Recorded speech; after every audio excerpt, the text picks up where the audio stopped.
Ishwaram, as resplendent sun. It's the start of a bright new day. Time to rise, time to shine, Lord divine.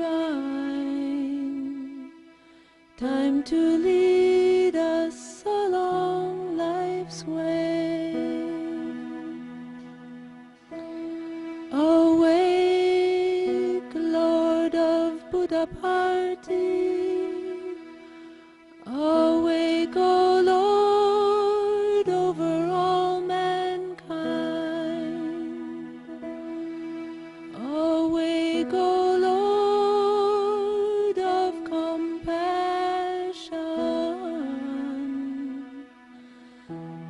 that the world good fortune may find.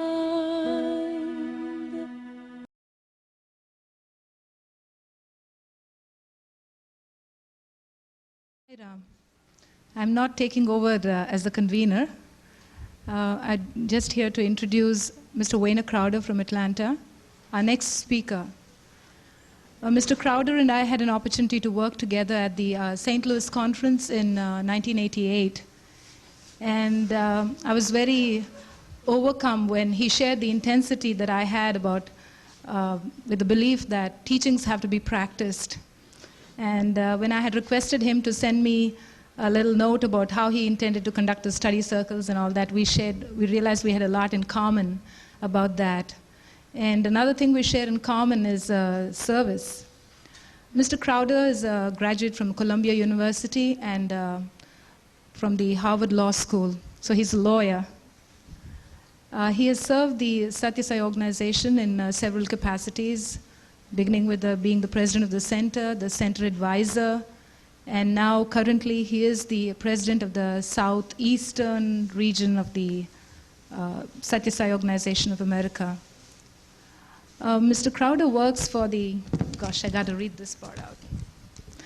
He's the director of contracts and procurement for the transit authorities in Atlanta.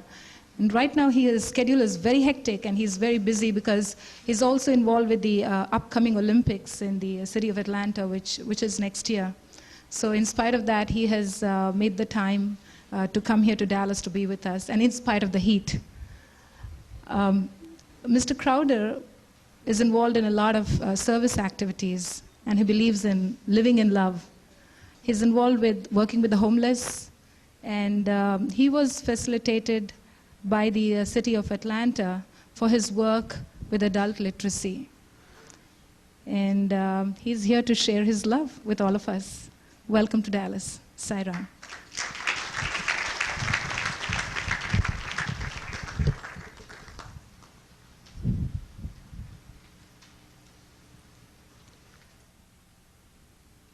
Sai Ram.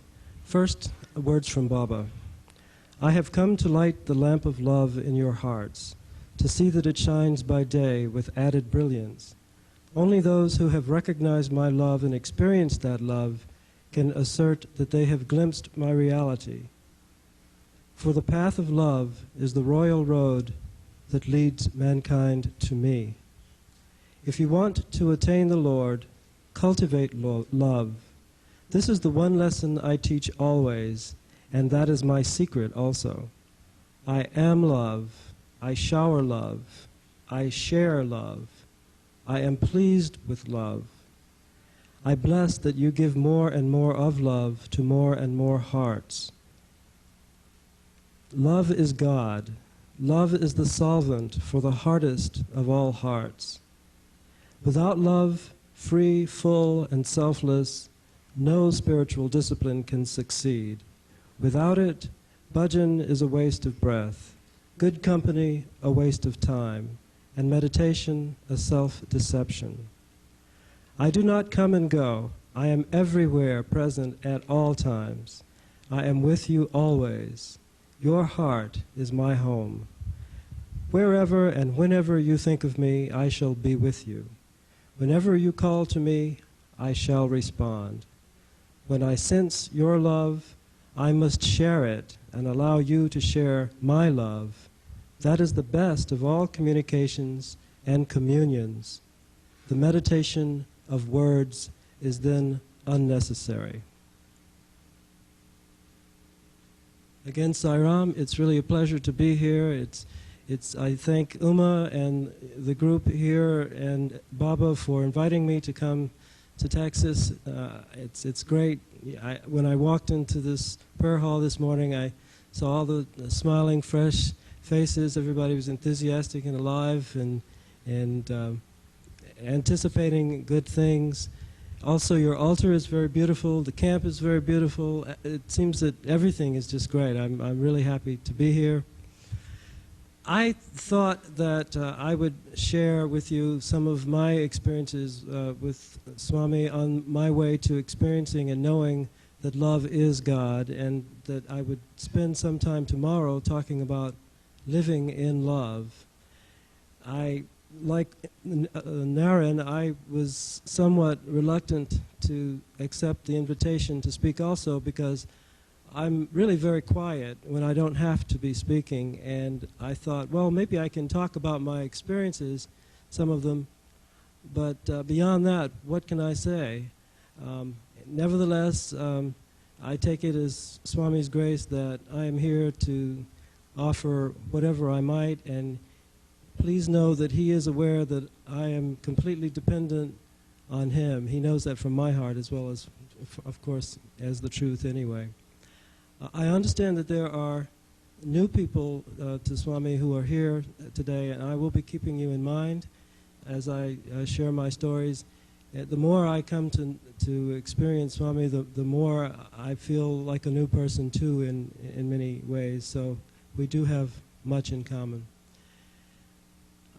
Like most everybody, I have been a seeker of God for many years, and I'm going to start this story about 1980, when I was diagnosed with a malignancy in my body. And at that time, I had been living my life in the fast lane. I had also been living in a ministerial school in Atlanta. My work was very high-pressured. I was just ending a failed relationship. Everything was crumbling in my life, and I left work one day, mid-morning, to go home and cry and scream at the top of my lungs, God, if you are there, let me know for sure. I have had faith in you this many years, and now I need to know whether you are there so that you can help me, or I can forget about this spirituality experience. And I was really at the point of saying, either show me or, show me one way or the other. So very shortly thereafter, just a few short months, I went to a retreat place in the North Georgia mountains, and at that place I heard that there was a holy man in India, and that they, at the retreat, had a video of him, and I asked to see it. And they showed it to me, and I was immediately taken by everything about Baba in that video. I was taken by the fact that there was no nervous energy. I was taken by the fact that he was exuding so much love. I was impressed by the miracles, and I was also knowing intuitively that what his message was, as it was repeated by the translator, was truth itself. So I immediately had to get all of the tapes I could, all of the videos, all of the pictures, all of the incense, all of the everything else that was available to begin my journey to know Swami. And this was in December of '81. In August of '82, I was on my way, July or August of '82, I was on my way to India for the first time to see him. The experience before we got to India, though, is worth telling, too, because it ties me back to the before Swami period. I was a lover of alcohol. I didn't like being drunk, but I did love alcohol. I liked the social graces that seemed to accompany it, especially with a glass of wine. There was just a style about it that I seemed to like. And I was on the plane with other devotees from Atlanta, and we were just drinking on the plane. Of course, this sounds very irreligious or non-spiritual, but it all had a point which I will be getting to. So we were drinking on the plane, having a good time. We got to Frankfurt on a nonstop flight from Atlanta early morning, and one of my friends in the center and I got on the tram and rode into Frankfurt City and continued our experience of drinking. And then we got back on the plane and we continued to do more of that. In the meantime, over the prior 2 months, I guess it was, the desire for eating flesh, fish, chicken, and red meat had fallen off, and I was very happy about that. So I had already become a vegetarian in about 5 months after I came to know about Swami. And but this habit was lingering. So we finally got to New Delhi because we were also going to see the Taj Mahal, and this pattern that I've been describing continued that whole time. And finally, the night before we were to fly to Bangalore to see our Lord for the first time in person, we checked into a hotel. I had my own room, and I ordered one more quart of beer. And this beer I just drank very, very slowly, and sipping each taste, because I knew inwardly that this was it, because I didn't want to take that habit with me to see Swami. So as I drank that last quart of beer, I got on my knees and I prayed to Swami, and I told him, I know that you know everything. I know that you know that I am high, but I also offer this habit to you once and for all, and pray that you will accept it from me. And I had tears of relief in my eyes when I finished that prayer, and I felt so clean and so fresh and new. And that was indeed the last drink of alcohol that I had. And Sairam. The next morning, we flew off to Bangalore to see Swami, and we were going to Vrindavan, and everybody was waiting with anticipation. There was some fellow who had epilepsy, and he was having an epileptic fit. I was sitting next to him. Others who were sitting next to him got up and moved because they didn't want to be near him. But I, first of all, didn't have a problem sitting next to him, and then secondly, I figured that, well, Swami is love in itself, so surely he will come this way. And that he did. When he first walked into the area which is now the Ramesh Hall, he looked at me and he looked very sternly, and I said, oh my gosh, I think he's not happy about all that drinking I did on my way over here. But anyway, he looked at me very sternly, and then he came right over to the fellow who was having the difficulty, and he materialized vibhuti and gave it to him, and that calmed him down immediately. And so that was my first experience of seeing Baba materialize anything live, as it were. And then a couple of days later, he went to Prasanthi Nilayam, where we followed. And being a lawyer, I was trying to be prepared for Swami, because I had been told that when you're in his presence, you forget everything, and all you can experience is his love, which of course is sufficient anyway. And Narendra was making a reference to this also just a little while ago. So being the lawyer that I am, I decided I would put everything I needed in writing. So I wrote a letter to Baba, and I said I wanted him to heal my body and also, I asked him to bless my family. I asked him to eliminate or reduce my past karma and give me a new lease on life. I asked him to materialize something for me. I asked him for a group and a personal interview, interview for the group, and I asked him for a personal interview for me. And finally, I asked him for a big hug. So, he came out for darshan that day. He passed by me, and I offered him the letter, and he accepted it. And as he was moving along, I said, "Baba, interview?" And he said, "Yes, yes." And so I didn't know what to do. I was just sitting there, and so he kept going, and then he turned around, and he said, you go, go. So then I went, and I had the first interview with him, and in the first part of it, he talked to the whole group about the importance of starting with an awareness of self-confidence, and then moving from there to self-satisfaction, and then from there to self-sacrifice, and then from there to self-realization. In the course of the interview, he materialized a number of things for various devotees. There must have been about 20 of us. He spoke to one man from the Orient who was having severe headaches, and Baba materialized a locket for him.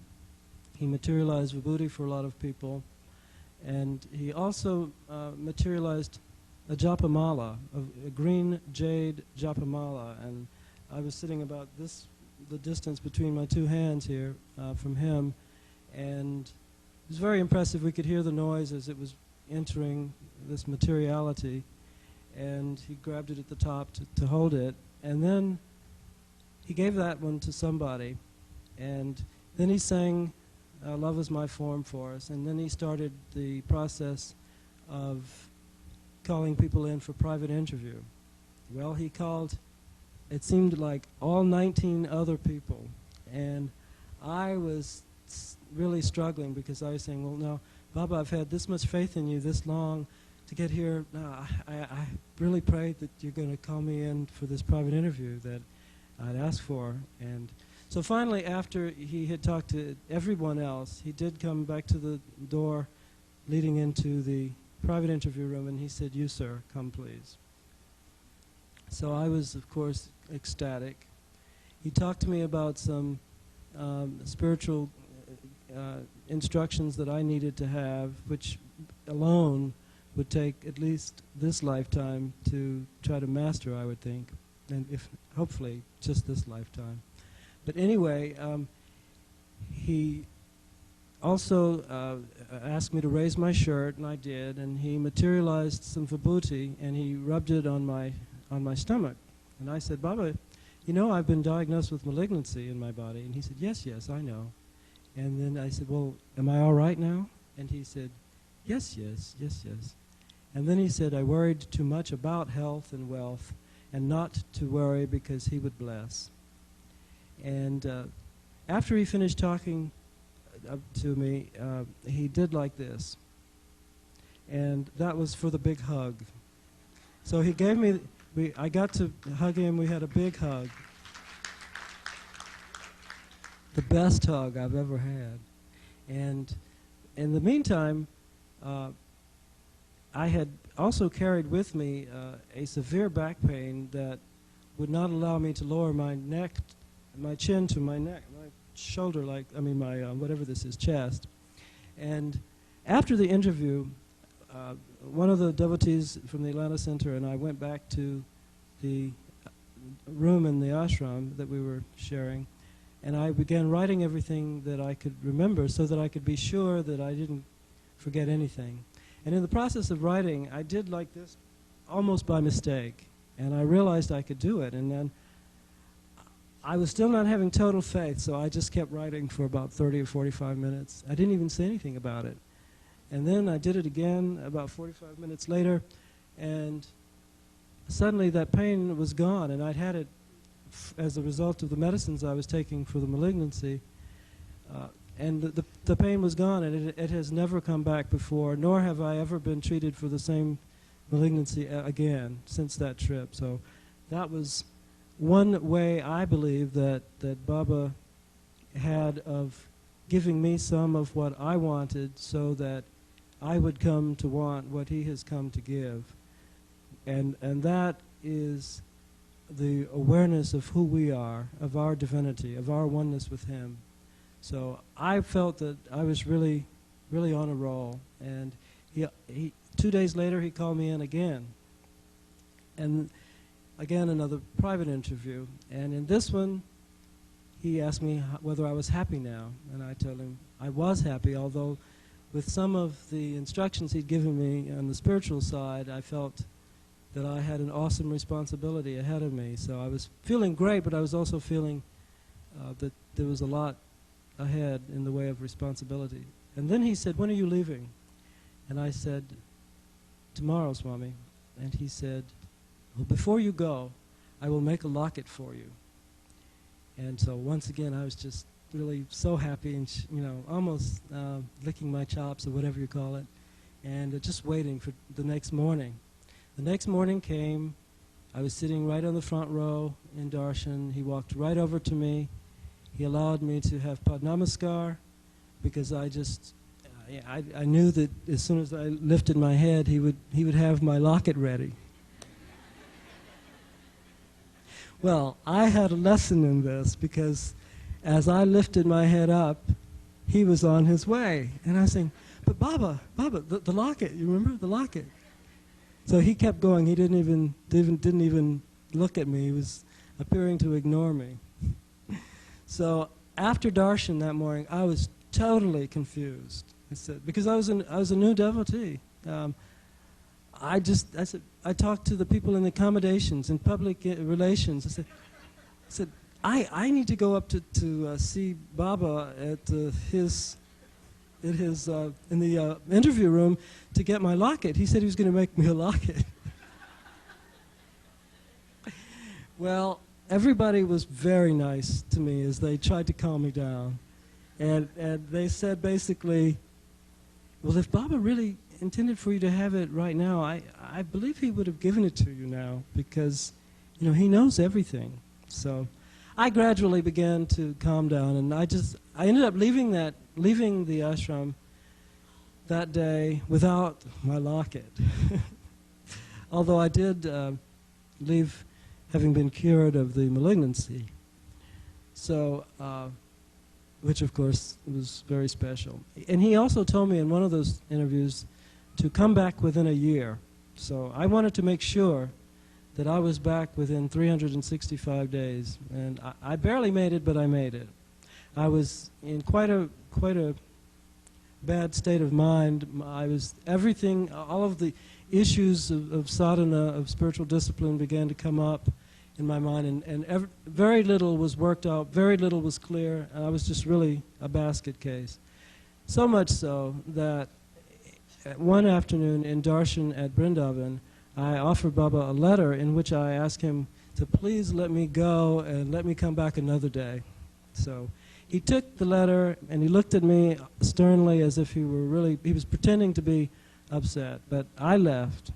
In the meantime, I went back to Atlanta and started, with his grace, getting things together clearer in my mind on a spiritual level. And that's where I started the service activities. I started working with teaching adults who were learning to read and write. And that was a very rewarding experience, and I'll come back to talk about that more later. But in the meantime, I did feel blessed that my body was healed. But then I went to the doctors on just a few months after I'd come back from seeing him, and though I was healed and cured of the malignancy, I was suddenly diagnosed with something else. This one was lupus, systemic lupus erythematosus, a long name for what really is an autoimmune disease that in which some of the cells of the body don't recognize other cells of the body, and some gradually kill off the others until the body is gone. So I had to work with doing service and being treated for this lupus erythematosus.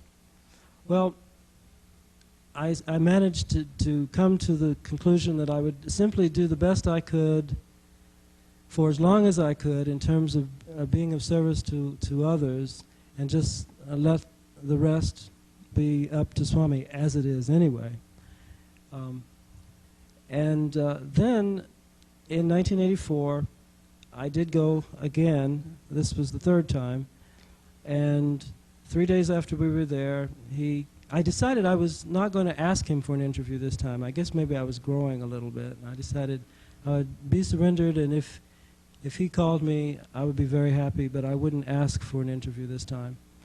And 3 days after we were there, he did call us in for an interview. He called a lady I was traveling with from our center and me. He called a few other people in for interview also. And we had a private interview. He had the lady in one side of the room, and he had me on the other side of the room. And he talked to her about her issues, and then he talked to me about mine. I didn't hear hers, nor did she hear mine. But when he spoke to me, he asked me, what work do you do? And I said, I'm a lawyer, Baba. And he said, not good. So I said, well, what work would you have me do, Baba? And his answer was, and I quote, yes, yes, yes. So he left that for me to figure out. And then he said, do you want to be married? And I said, if you want me to be married, Baba, because I was and am very comfortable being single. And he said, not now, you need more mind control. And then that was the end of the interview. He ushered us both back out into the larger room. And I was sitting there thinking, it really is a blessing and a lot of his grace for us to be in his company at any time, anywhere. But I really think this was a somewhat lightweight interview. But I sat there lovingly anyway, and he continued his discussions with other people who were called for interview. And after he had called all of them into the interview room, into the private interview room, to my complete surprise, he came back to the entrance to that area, and he said, you, sir, come please. So this was totally surprising to me. And what he did was, again, to talk to me about spiritual issues that I needed to work on. In part, it was an update of what he had told me 2 years earlier. But he told me a lot about my issues that I needed to work on. He said, on the one hand, you want spiritual progress, but on the other hand, you're full of lust. And I think what he meant by that was lust in the sense of desire in general, kama. But anyway, he said, he asked me how my stomach was. And I said, fine, Swami, as best I know. And he said, no, your stomach is very weak, losing power. And then he asked me to raise my shirt again. And this time he materialized an oil. And he rubbed it across my stomach.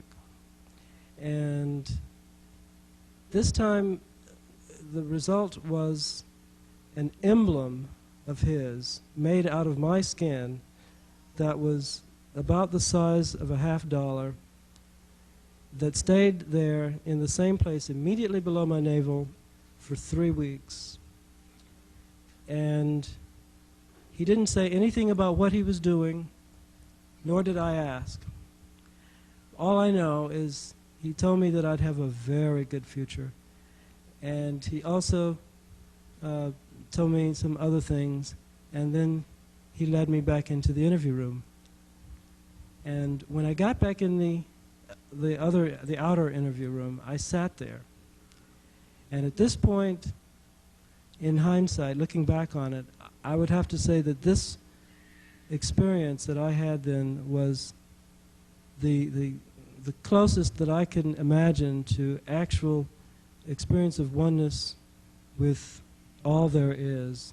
When I finally looked up, everybody was gone. Everybody. all of the devotees he had called, even Baba was gone.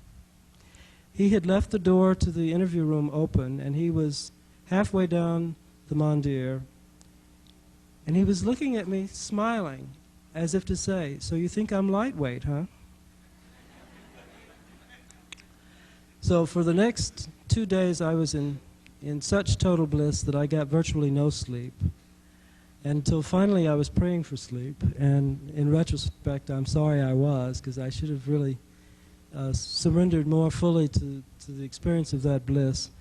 But at the time that I walked out of that interview room, everything really was one. I looked at someone's watch, and I couldn't make sense of it. I didn't know what the time was. I didn't know what the numbers actually. I knew it was a watch, but I didn't know what it was telling me. And so anyway, I'm speeding along a little bit. When I got back to the States, I was telling my mother about this experience. Oh, but before I got back, this is also significant. The day before I was to leave, I got violently ill. I was vomiting all over the place. I even had to leave Darshan to go do it and then come back. And I even had lunch that day with Scott and Eltrue Sorensen, whom many of you may know, since I think they lived in Houston for a while. And they had prepared lunch for me. I went there and I ate it, thought they did a good job, but it too didn't last on my stomach. And I was so sick that I thought the next day I would not be able to leave. I actually questioned whether I'd be able to leave. The next day came, and I was as strong as anybody possibly could have been, certainly stronger than I had been in years, and no sign of illness or no weakness in it at all. I got back to Atlanta, was telling my mother this story on the way from the airport, and she said, "Well, of course Baba was healing you of the lupus. That's what the reason was for the sickness." It had never once crossed my mind that that's what was happening, because Baba never told me. In either case, either the lupus or the malignancy. But I went to the dermatologist the day after or the day of, because that was usually my ritual, to go right to the dermatologist every time I came back from India. And he looked at me and he said, "Well, I can't explain it. I have treated over 1,000 patients with lupus. I know what the medicine does. I know that it's not the medicine. I don't understand it. I can't explain it. It must be a higher power than I." So he wanted to continue to treat me with heavy steroids, which I had been taking every 2 to 3 weeks for the prior 15 months. And I told him, "No, thank you." And he said, "Well, but you need this medicine, because if you withdraw from it too quickly, you may have reactions that may aggravate the situation." So I decided, so he scheduled me for a time to come back, and I didn't go back. And nor have I ever since been treated for lupus. And that was in 1984. Sairam, it's all his grace. And then I was still left with this issue of what work would I do, because he said that being a lawyer was not it. So I got to thinking about what can I do, because I'm trained as a lawyer, and although I wasn't distressed over the idea of changing my profession, because I was never really in love with law anyway. I just felt I had my sentence was up. That's the way I used to look at it. But anyway, I started applying to divinity schools, and I thought maybe I would study that and study the world religions and then teach them or write about them or serve in some other way that he might have had me to serve. And I did get accepted at one of my alma maters, and but then before I decided to actually sell a house and everything else and go up to Massachusetts, I went back to India because I wanted to ask Baba whether this course was what he wanted me to do. So I sat in the Darshan area, and he came by and he smiled lovingly some of the time, and and he ignored me some of the time. And I said, but inwardly, I was saying, but Baba, you know why I'm here. I need to make a decision in 2 months, really sooner than that if I'm going to go to divinity school. So he smiled and ignored and ignored.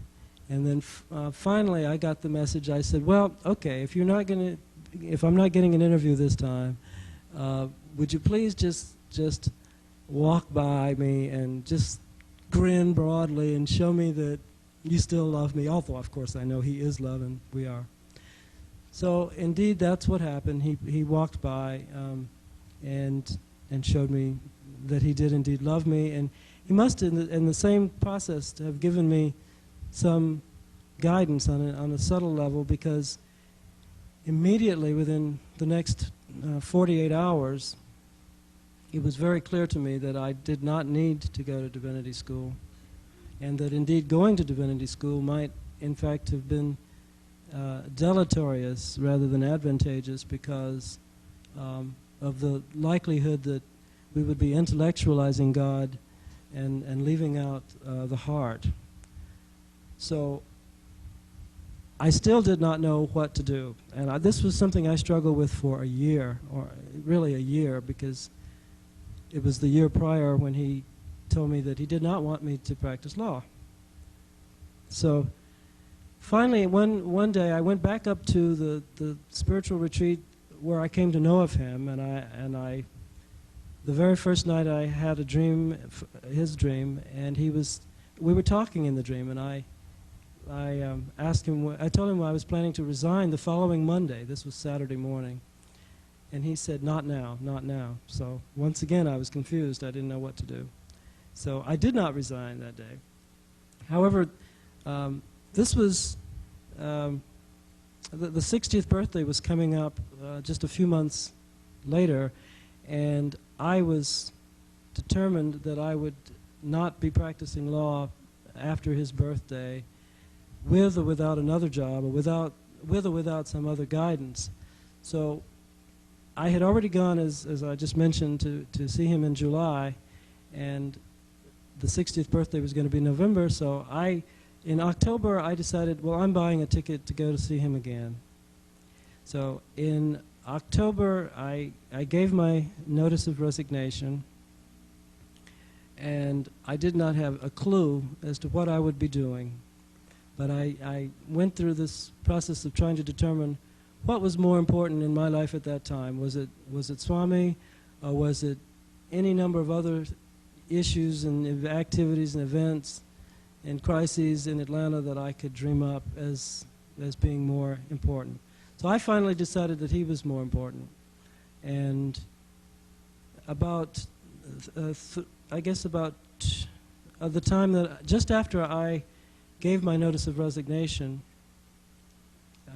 someone in the company I work for said, well, you know, there is this job managing contracts. And so I went and talked to the hiring people, and I said, is this something that a lawyer can do?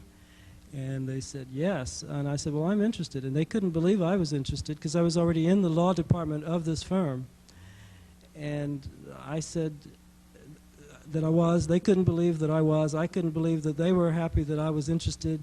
And so they said, but actually there is a better job that's not actually available for yet that you would be better suited for. And so we would want to look to you for that. And I said, well, that's great, but if you could possibly do it, I'd appreciate it if you could make the arrangements and make the offer by November the 8th, because I will be going to India for 3 weeks, beginning November the 8th. Well, they did their thing, and on the morning of November the 8th, they gave me this offer of employment doing the management of contracts at the same salary that I had been making at a higher type job. And I cleaned out my office and left there at 10 minutes to 5, and I was boarding a plane to India that evening, an hour or so later, on my way to the airport an hour or so later, and with a new job, not practicing law, and with no reduction in salary, and I was happy. So Sairam. So we got to India, and we had the first darshan, and this made me so happy because one of my partners from the center was with me, and he likes to play a lot, and so he and Michael McCarty and some others were going to have tea in the village. And of course I know that Baba doesn't like for us to hang out in the village. So I said, well, I'm going to go on in and get ready for darshan. So I got in one of the lines. Our line was first, and when we came in and got settled, Baba came out for darshan, and when he came out, he came right over to me, and all he said was, and it was enough for me, when did you come? So I was very happy that he'd sort of been following me through this whole experience. Now I want to also backtrack just a little bit to the first interview when I was talking about Baba's materialization of the Japamala. It's funny that I'm forgetting it because at the end of the private interview, I was so naive that I said, Baba, this is after he had healed my body now of cancer, of malignancy. I said, Baba, would you make me one of those? I couldn't even pronounce the name. Wasn't even sure I knew what it was used for. I mean, I was just so new. Anyway, he ignored that one. But another thing about the interview 2 years later is also important to bring up, because I forgot it, because it demonstrates his omniscience.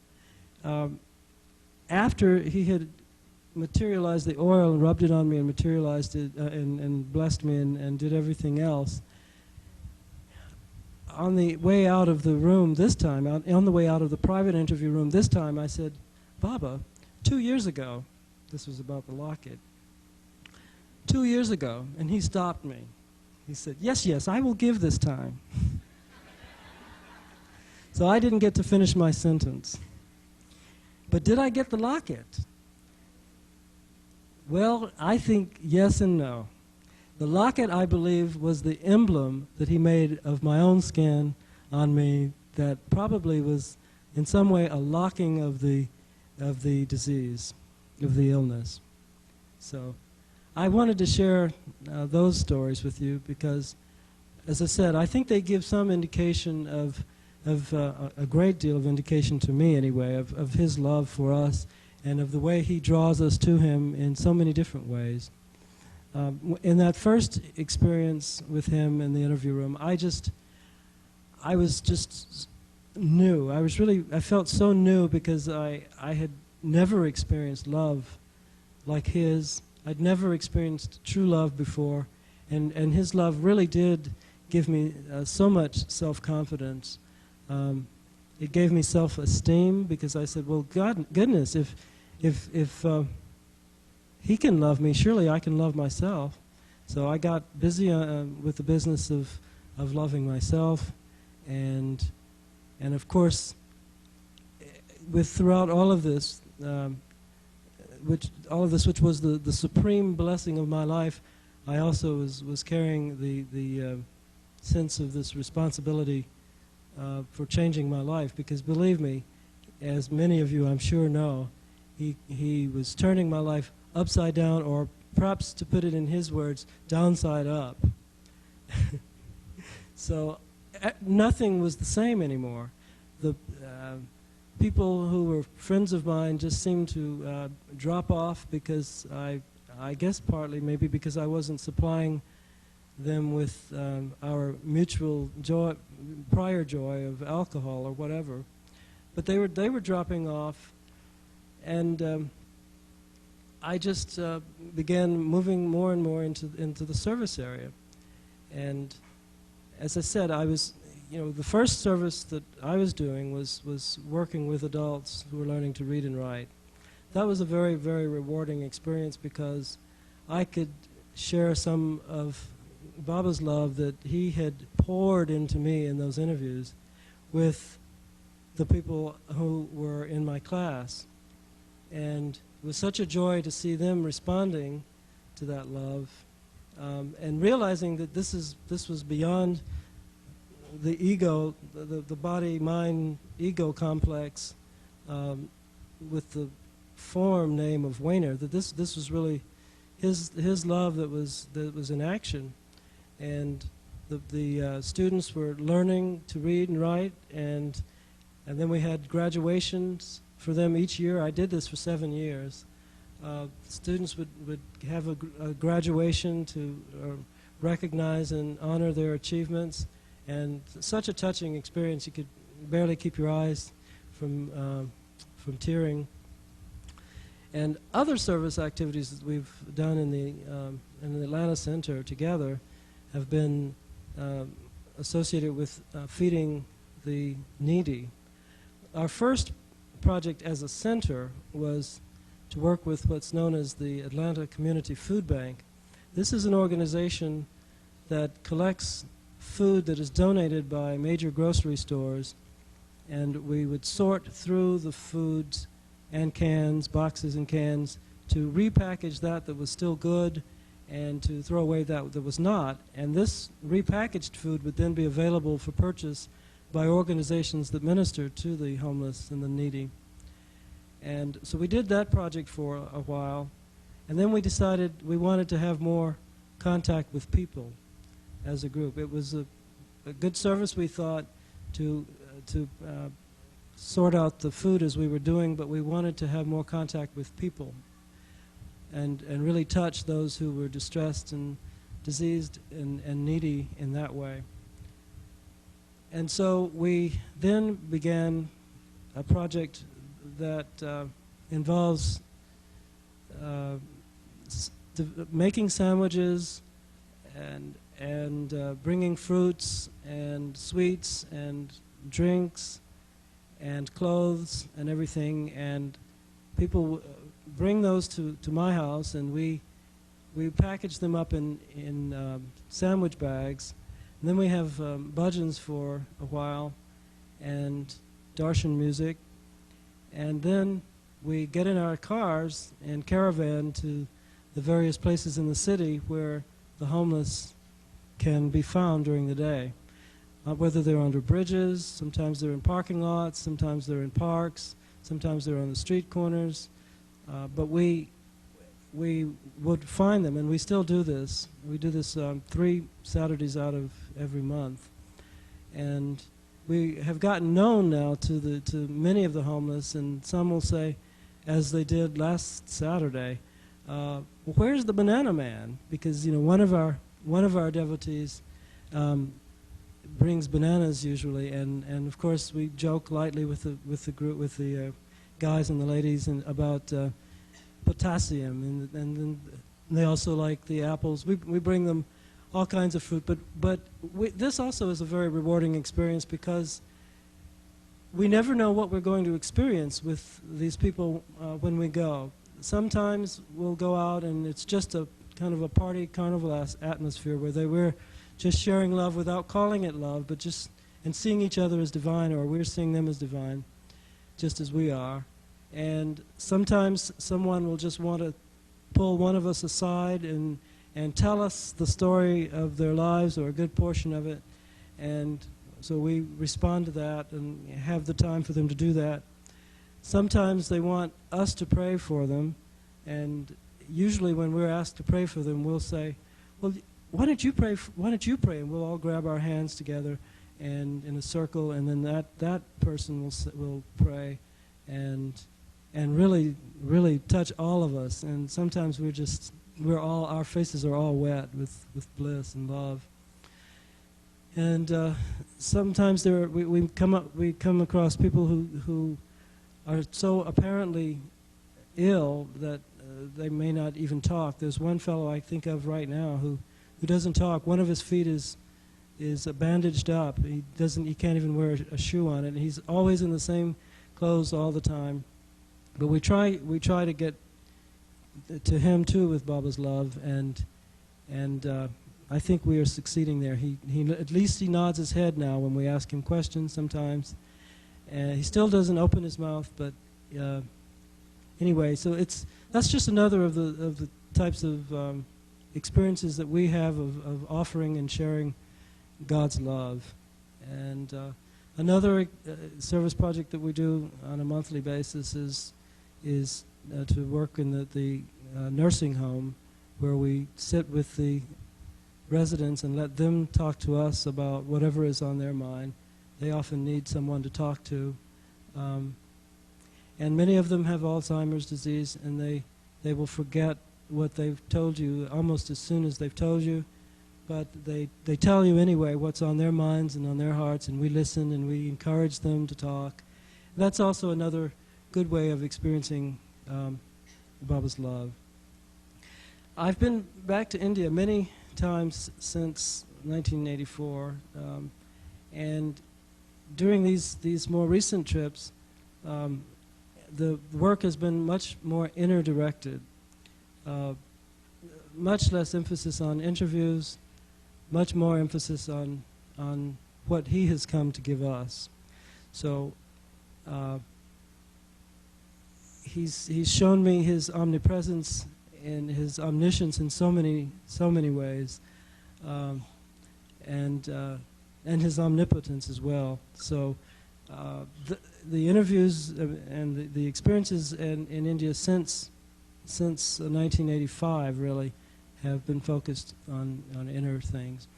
What are some of those inner things? And this is really part of what I had planned to save for tomorrow, and I probably will save some of it. But the first part of your theme is love is God, and that's the part I was going to discuss today, and living in love was what I really planned to talk about tomorrow.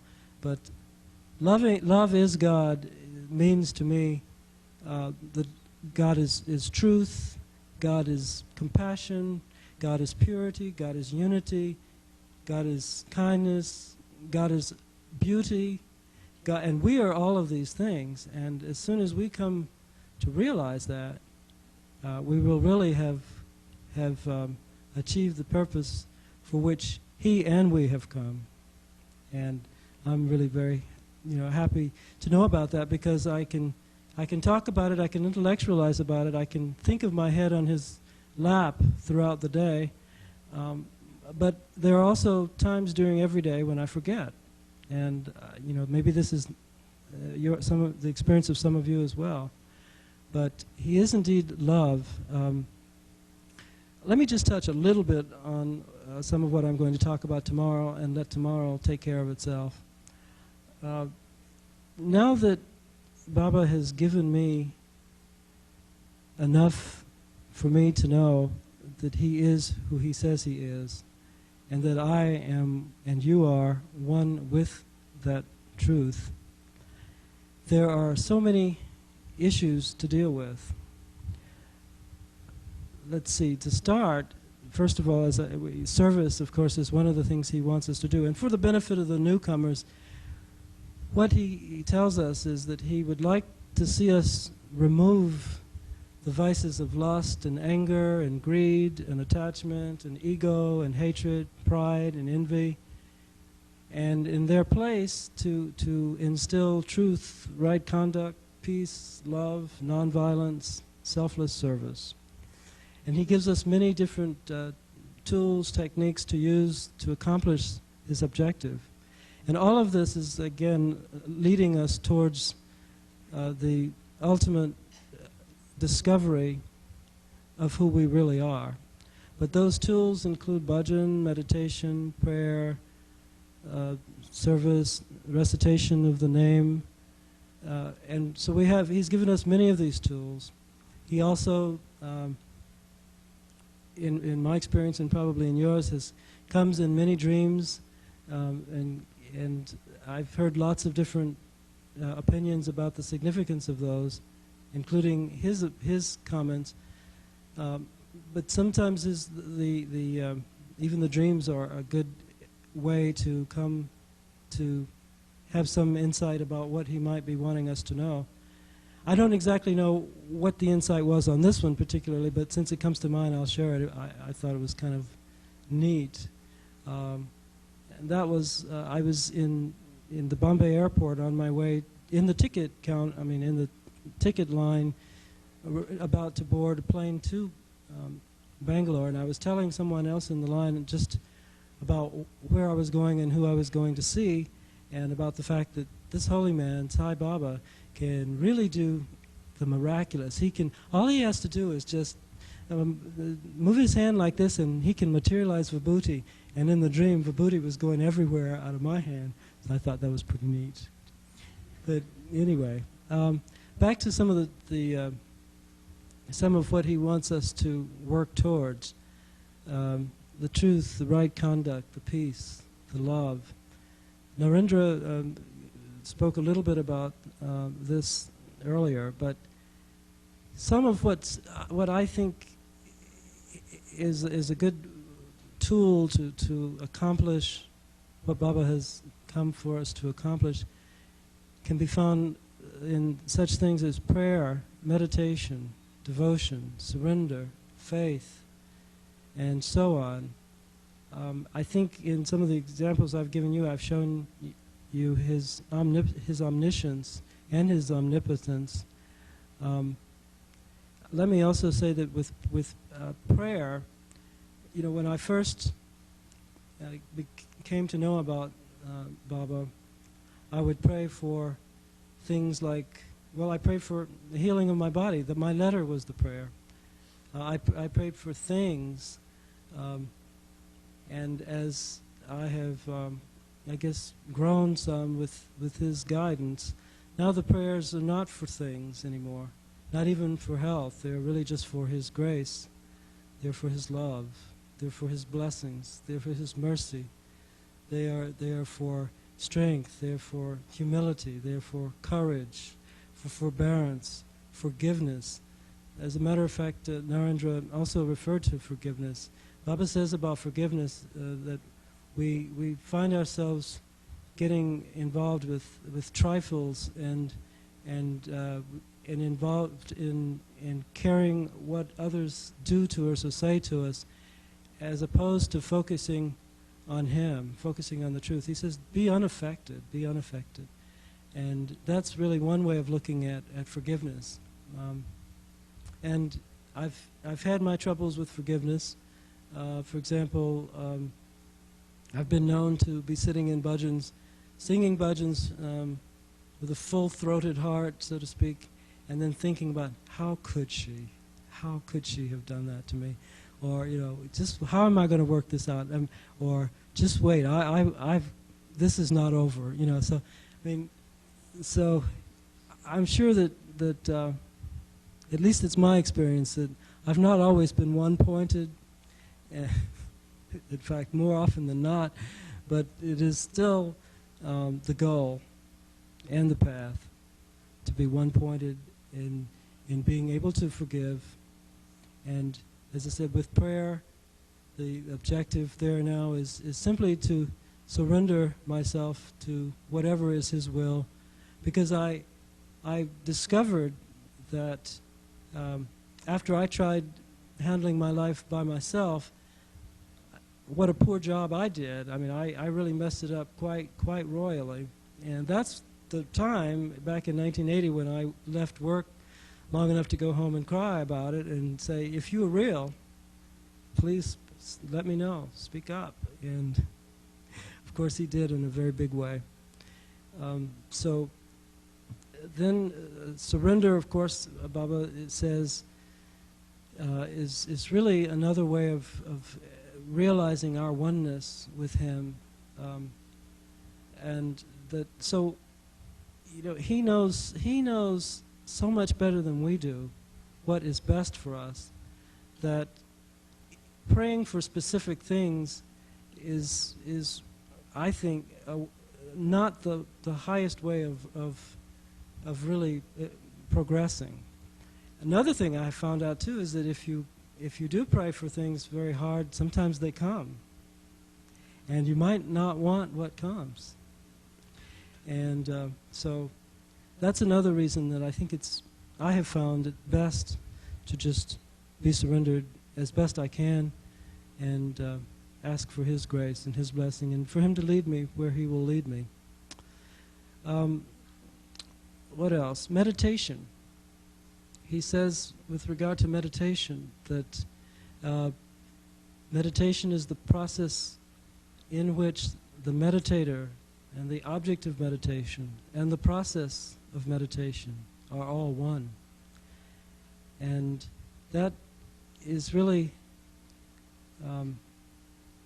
it's not the easiest thing for me. It hasn't been the easiest thing for me to actually meditate when meditation is viewed in that light.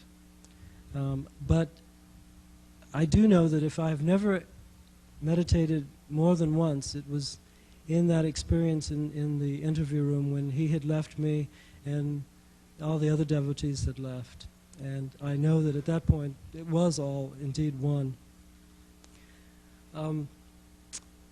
Let me make this a little bit interactive at this point. If there are people who might have questions or anything to offer at this point, would you let me see your hand?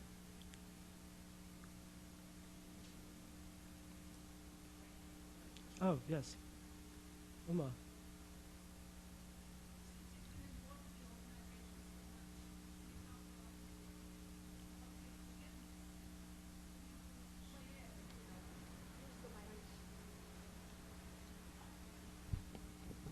this working?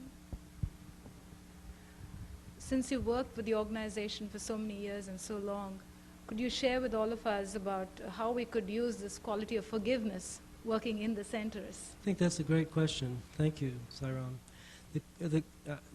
One way we can do that is to try to put aside our own insistence on having things our way. We have harmony in most of the centers in the southeast region, but we have from time to time experienced problems in that region. People from time to time are unable to get along with each other for whatever reason. Sometimes the reason might have to do with the opinion of someone else that Baba's guidance is not being followed, or someone else might even feel that he or she must be an officer in the center. We have had that experience in our region. And really, I think Baba's teaching is that we should be detached and simply serve. The title doesn't mean anything. Names and forms really don't mean anything, but really just serve. As Narendra pointed out, Baba is the perfect example of such service. Every day he walks through the darshan area, blessing people, blessing objects, materializing objects, calling people for interview, offering prasad even sometimes, healing the sick, changing everybody's lives for the better. And he does it without any expectation of recognition or reward. He does it out of pure love. And I think that is the attitude that would be desirable for us to have in all of our centers. Just let us serve, let us try to get along, and realize that Baba is really, Baba has said that everything is mine, even my mistakes, even your mistakes, that is, are mine. So rather than have us get so hyper sometimes and really distressed and upset about things that may not be going the way you think they ought to go, we can just be comforted with the knowledge that he is really the director of the entire show, and we are just players in the show with roles that we have all been given. And in that regard, we all have been given very important roles, in my opinion. In addition to being supremely blessed for us to come to know of God in human form, who realizes he is God and who's helping us to realize we are, he really has given us such a great opportunity to be lights, to be the truth, to express his love, and really, I think, to make our lives his message, just as he has made his life his message. So I think if we take advantage of that opportunity, we will really make him happy. And so, would somebody else like to ask a question or make a comment?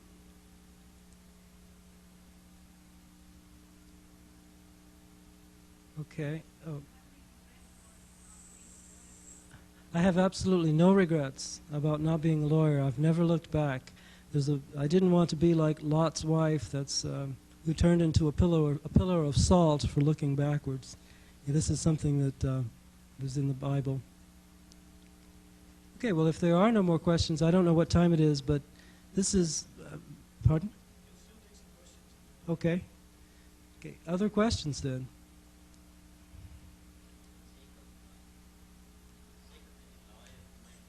Can you console any lawyer around by telling a lawyer how he too can go to spirituality? I don't know, there might be some lawyers here who are feeling bad now that Baba didn't ask you to be a lawyer.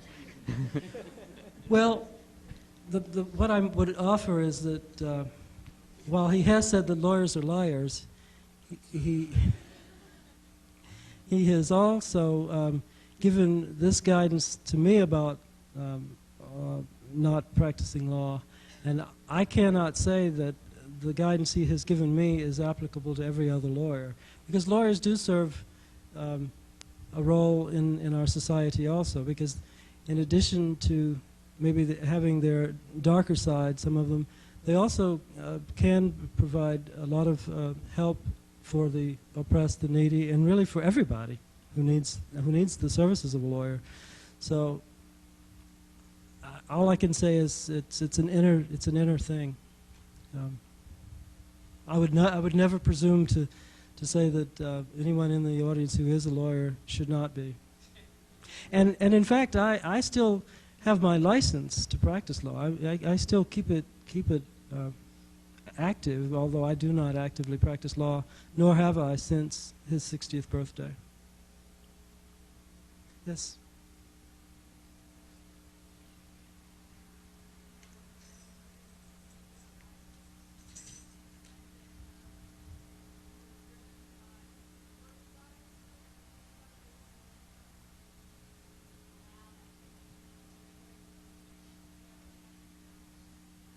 That's also a really good question. The question was, during the period of my transition from being a practicing lawyer to something else, was I fully surrendered, or was I introducing some of my own ego into the process? Is that basically the question? My feeling is, first of all, that only Swami knows whether I was fully surrendered or not. But I had an attitude of surrender. My attitude was to make the transition because he had indicated to me that I should. The problem was trying to figure out what to do, and I really did agonize over it, because I had this training as a lawyer and was trying to find a way that maybe I could use it and not at the same time practice law. And so even though I didn't think about it, Baba made a way that would allow me to utilize my legal background in the jobs that he has given me since I made the transition away from law. And it would have been great had I thought of it, but I didn't. As I said, I had absolutely no idea what I was going to do. All I knew was that he didn't feel that practicing law was a good thing for me, so I was not going to do it anymore. And I was willing to let the house go, the car go, the furniture go, the this, the that, everything, let it go until some direction was given. And I should also point out that it's strictly his grace, but since he moved me out of the active practice of law and into managing contracts, now I've been promoted a couple of times, and so now I'm directing all of the contracting and procurement activities for the company that I work for. So I would never have been able to tell you that this was going to happen. It's all his grace. Yes?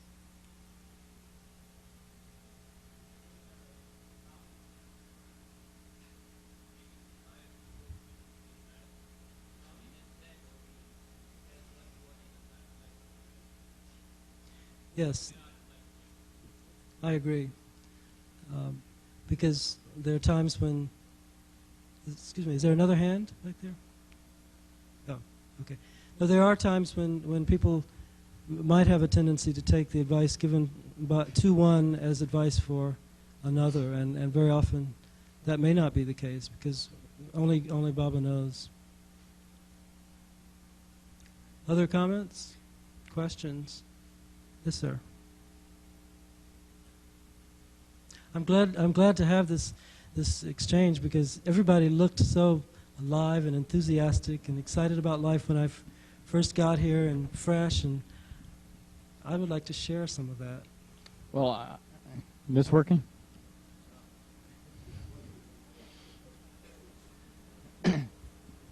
While he's fixing the mic, let me also say the bhajans were absolutely fantastic this morning. I really enjoyed them. I hope there's a tape being made of them so we can learn some of those bhajans in the Atlanta Center and in the Southeast region.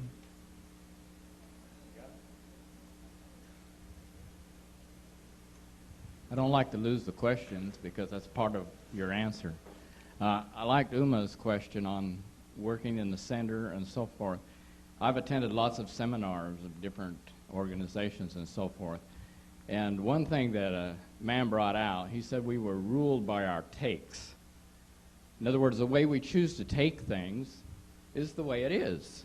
Nothing can possibly hurt us. We're the Atmas. The Atmas are indestructible. It has no condition. It's only when we take the mind and the ego and all these things we add on.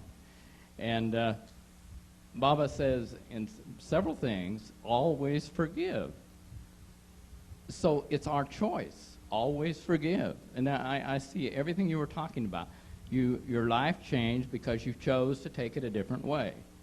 And I think that Baba's making us realize our own omnipresence, our own omnipotence in the choices that we take. And it doesn't happen all at once. We go up and down, but we take a trend. And I see it so subtly working. And I find that works so well. How can anything that I could possibly imagine hurt me, even though I may react at the minute? You know, it happens. I might slap somebody back or something. But if I'll sit back just a second, it can't. It can only be a divine experience with some lesson or some positive thing in the ultimate end of it. So I would say, from my own experience, just choose to always forgive. Thank you. Thanks for that. And it does remind me to point out another thing about Baba's love, and that is that he loves us unconditionally, and we may still make mistakes as we make our journey through this experience of life. In fact, we do make mistakes, and some of them are knowing wayward mistakes because we still have issues to work out. So the fact that he loves us so much I think, should not necessarily be taken to mean that we won't necessarily have our trials and our tribulations on this journey. And he has so many ways of working with us. He may ignore us or appear to ignore us in darshan. There are many other ways that he has to let us know that that to work with us. Let me just put it that way. But he loves us anyway. He loves us when he's looking at us, when he's not looking at us, when he's talking to us, when he's not. When he appears to be ignoring us for years, as in the case of Isaac Tigret, he's not. A lot of this movement forward, I think, involves faith. Having enough faith, even just a kernel of faith, that maybe he is God, maybe we are really God, and then from that point on, he works with us in his own way, in our own time, and because he loves us, he allows us to make our mistakes.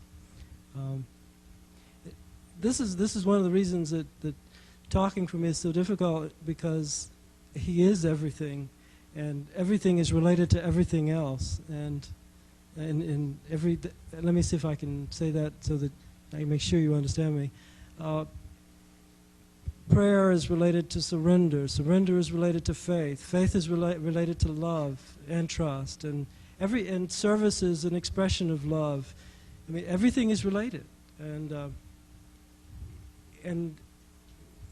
the desires that we may have, for things in the world, are related to lust. But even so, all of that falls off. He points out that his one desire is that we should become desireless. So I don't know. It's just a process, but it's a joyous one. There were times, when I wondered whether I was going off the deep end, and just at the time when I would think that, I would see him on a video materializing a lingam or something significant like that, and then as Uma and I were saying earlier, once we fall within his orbit, there's no turning back, even if we think we want to, and that's good. It's good for us. We're fortunate. Other comments? Questions?